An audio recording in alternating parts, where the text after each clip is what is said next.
तो इस वीडियो में हम लोग एक्सरसाइज 8.1 के क्वेश्चन नंबर 4 को सॉल्व करेंगे।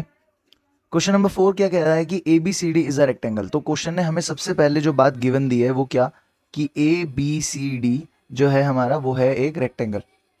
तो अगर ए बी सी डी एक रेक्टेंगल है तो इसके सारे के सारे ऑपोजिट साइड्स इक्वल होंगे, सारे के सारे एंगल्स जो हैं वो 90 डिग्री के होंगे। ये प्रॉपर्टीज में हमने पढ़ा था, तो ये बातें हमें ध्यान में रखनी है।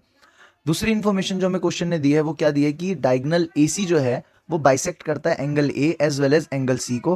तो हमें शो करके दिखाना है कि ए बी सी डी जो है वो एक स्क्वायर है और डायगोनल बी डी जो है वो बाइसेक्ट करता है angle B as well as angle D को। तो सबसे पहले हम ये शो करेंगे कि ए बी सी डी एक स्क्वायर है।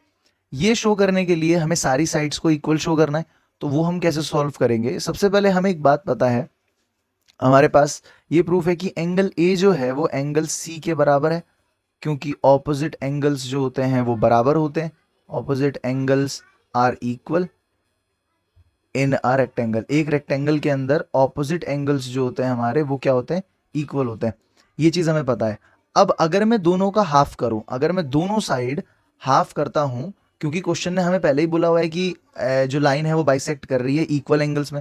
तो अगर मैं हाफ कर दूं तो हाफ एंगल ए भी जो आएगा वो हाफ एंगल सी के आएगा। अब इससे होगा क्या कि जो हमारा ये वाला एंगल है एंगल डी ए सी, तो मैं यहां लिख सकता हूं एंगल डी ए सी वो इक्वल हो जाएगा हमारा डी सी ए के। ठीक है, एंगल डी ए सी जो है वो डी सी ए के इक्वल हो जाएगा। तो इससे हम क्या लिख सकते हैं कि ट्रायंगल ए डी सी के अंदर, क्योंकि हमारे ऑपोजिट्स एंगल जो हैं, ऑपोजिट एंगल्स आर इक्वल, तो इससे होगा क्या कि हमारी जो साइड है ए डी वो भी किसके इक्वल प्रूव हो जाएगी, सी डी के। बिकॉज एक ट्राइंगल के अंदर, इन आर ट्राइंगल, किसी भी एक ट्राइंगल के अंदर if opposite angles are equal, if opposite angles are equal, तो जो ऑपोजिट साइड्स होती हैं वो भी हमारी क्या हो जाती हैं, उसके इक्वल। तो opposite sides are also equal. ठीक है, तो मैं एक बार यहां पे दिखा भी देता हूं, क्योंकि ये एंगल और ये एंगल इक्वल है तो इस एंगल के ऑपोजिट ये और इस एंगल के ऑपोजिट ये दोनों की दोनों साइड भी एक दूसरे की क्या हो जाएंगी, इक्वल प्रूफ हो जाएंगी। अब इससे मैं क्या रिजल्ट में क्या लिख सकते हैं हम लोग, क्योंकि हमें पता था पहले से ही कि ए बी जो है वो सी डी के इक्वल है, और हमें ये भी पता था कि ए डी जो है वो हमारा बी सी के इक्वल है। ये बातें हमें पता थी क्योंकि ऑपोजिट साइड्स जो हैं वो बराबर थी। और अभी अभी हमने क्या लिखा है कि ए डी जो है वो सी डी के बराबर है।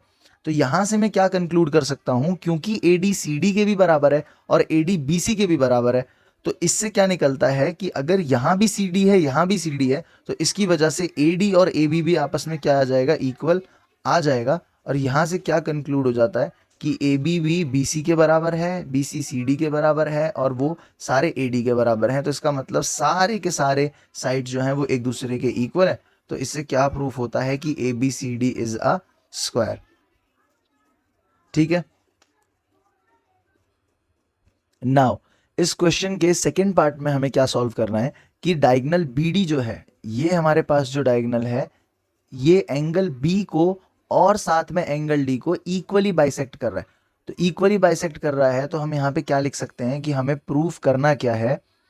अगर हमें इक्वल बाइसेक्ट प्रूफ करना है तो हम क्या लिखेंगे कि angle A D B is equal to angle B D C proof करना है, और एंगल ए बी डी को इक्वल प्रूफ करना है एंगल सी बी डी के।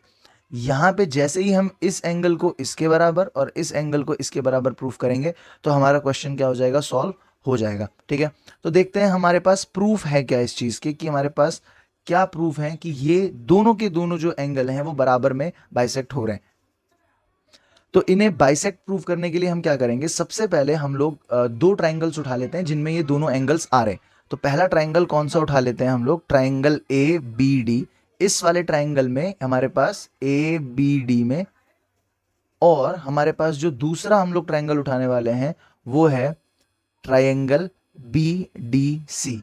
बी डी सी वाला ट्राइंगल, ये वाला ट्राइंगल भी हम लोग उठा लेंगे, क्योंकि जो हमें एंगल्स प्रूफ करने हैं वो इन दोनों ही ट्राइंगल में लाई करते हैं। तो ये वाले ट्राइंगल हमने उठा लिए। अब इसमें पहले इसे कॉन्ग्रुएंट प्रूफ करते हैं। तो हमारे पास क्या क्या प्रूफ है, हमें पता है कि ए बी जो है वो इक्वल है सी डी के, और ये हमें बात गिवन थी, वैसे भी रेक्टेंगल भी था और हमने पिछले पार्ट में स्क्वायर प्रूफ कर ही लिया था। और हमारे पास ए डी जो इक्वल है वो है बी सी के बराबर, तो ये भी हमें गिवन है। और बी डी जो है वो दोनों में कॉमन है, तो B D is equal to B D दोनों जगह पे कॉमन है।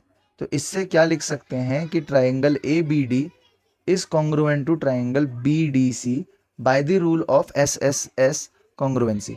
अब अगर ये रूल लगता है तो इससे क्या लिख सकते हैं हम कि दोनों ट्राइंगल में, फर्स्ट वाले ट्राइंगल में angle A D B is equal to second वाले ट्राइंगल के बी डी सी के, फर्स्ट चीज through CPCT corresponding part of congruent triangles.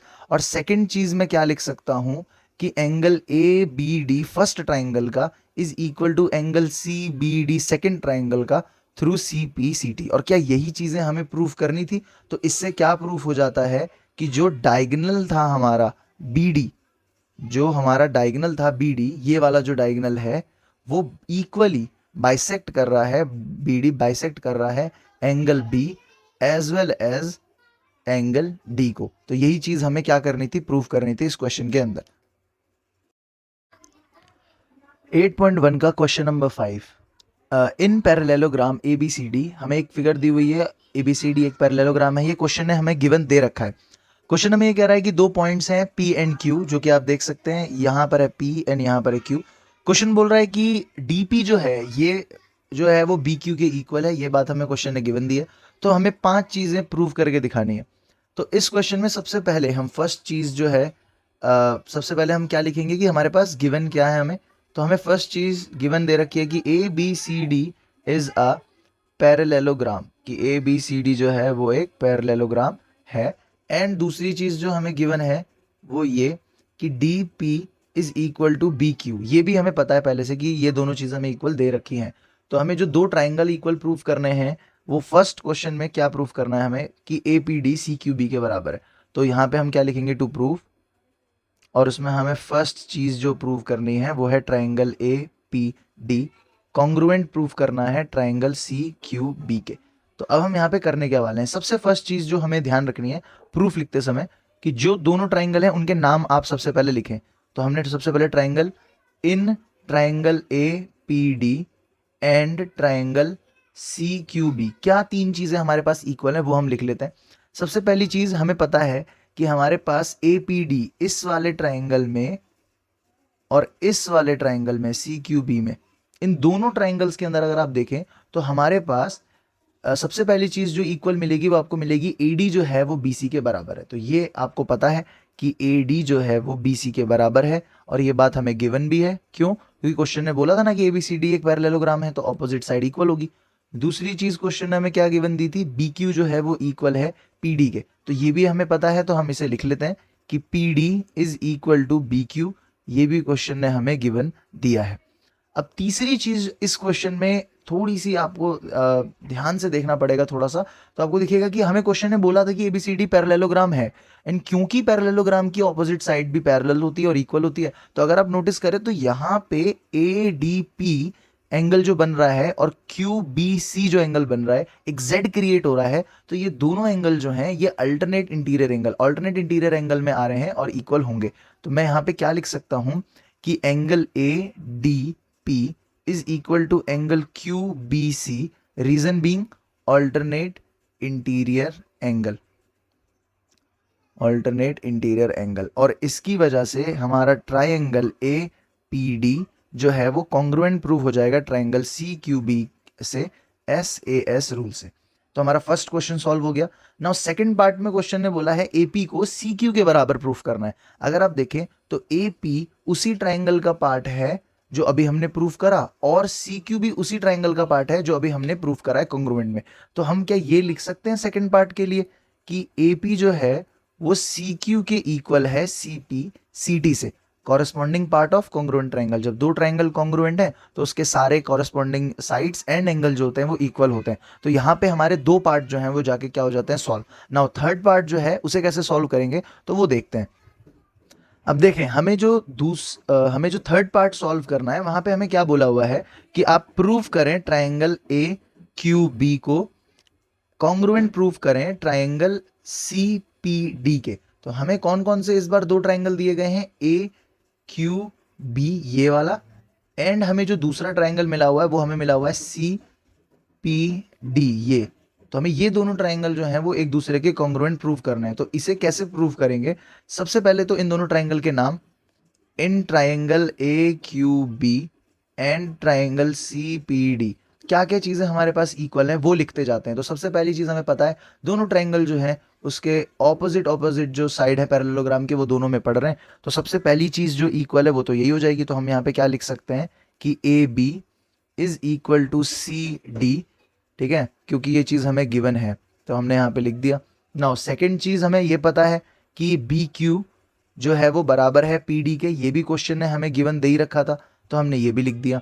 Now third चीज फिर से अगर आप नोटिस करें, क्योंकि ऑपोजिट साइड जो है पैरेललोग्राम की इक्वल एंड पैरेलल है, तो यहाँ पे भी ये एंगल ABQ और PDC यहाँ पे भी एक Z क्रिएट हो रहा है। तो मैं यहाँ पे क्या लिख सकता हूँ कि angle ABQ is equal to angle PDC alternate interior angle.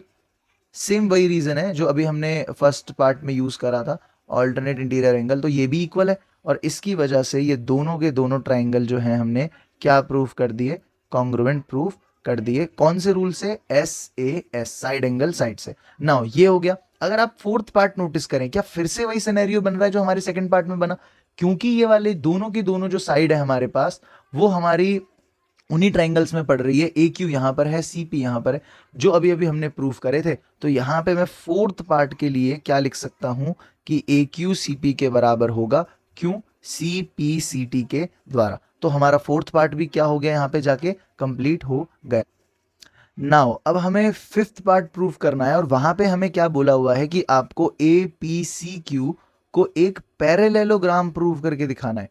Now parallelogram की ऑपोजिट साइड्स इक्वल होती हैं, तो अभी हमने सेकंड और फोर्थ पार्ट में, तो मैं यहां लिख सकता हूं फ्रॉम सेकंड एंड फोर्थ हमने अभी अभी प्रूफ करा है कि AP जो है वो CQ के इक्वल है। अभी प्रूफ करा था ना हमने कि ये AP CQ के इक्वल है। एंड सेकंड वाले पार्ट में हमने फोर्थ वाले पार्ट में ये प्रूफ करा था कि AQ CP के इक्वल है, मतलब ये इसके इक्वल है। तो हमारा इतना तो काम हो चुका है कि ऑपोजिट साइड्स तो हमने प्रूफ कर दी कि AP CQ के इक्वल है, AQ CP के इक्वल है।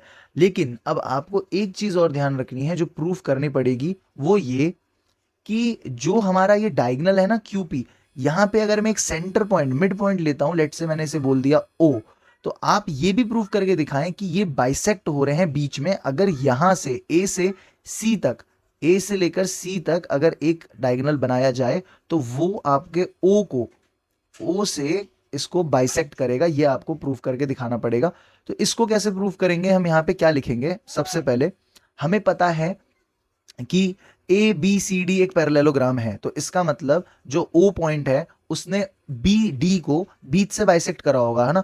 तो मैं क्या लिख सकता हूं, as ABCD is a parallelogram. ये बात तो मुझे पहले से क्वेश्चन ने गिवन दी थी, तो मैं क्या लिख सकता हूं, इसकी वजह से OB जो है वो इक्वल है OD के। ये बात मेरे को पहले से पता है कि OB जो है वो OD के इक्वल है, क्योंकि एक पैरेललोग्राम में जो डायगोनल्स होते हैं वो बाइसेक्ट करते हैं एक दूसरे को, तो OB is equal to OD। ये बात हमें क्वेश्चन ने पहले दे रखी है। नाउ अगर मैं OB में से माइनस करता हूं BQ को एंड OD में से माइनस करता हूं PD को, क्यों माइनस कर सकते हैं, क्योंकि क्वेश्चन ने हमें BQ और PD इक्वल दे रखे थे। तो अगर इक्वल चीजों में से इक्वल चीजें ही माइनस करते हैं तो फिर जो आपके पास आएगा वो क्या आएगा, OQ is equal to OP, ये चीज आएगी। और अगर ये चीज आती है कि OQ मतलब ये आपके पास OP के बराबर है, तो क्या इससे मैं ये कंक्लूजन निकाल सकता हूं कि O is the mid point of line या डायगोनल QP। PQ जो है हमारे पास उसका मिड पॉइंट है O। तो इससे हमें क्या प्रूव हो जाता है कि APCQ इज अ पैरेललोग्राम, क्योंकि एक पैरेललोग्राम में हमें क्या क्या प्रूव करना था कि ऑपोजिट साइड्स इक्वल हैं, वो हमने यहां पर और यहां पर प्रूव कर दिया। नेक्स्ट क्या प्रूव करना था कि जो OQ है वो OP के बराबर है, ये वाले मतलब ओ जो है वो मिड पॉइंट की तरह काम कर रहा है, बाइसेक्ट कर रहा है डायगोनल को, वो भी हमने प्रूफ कर दिया। तो इससे क्या प्रूफ हो जाता है कि ए पी सी क्यू जो है वो हमारा एक क्या है, पैरेललोग्राम। ठीक है,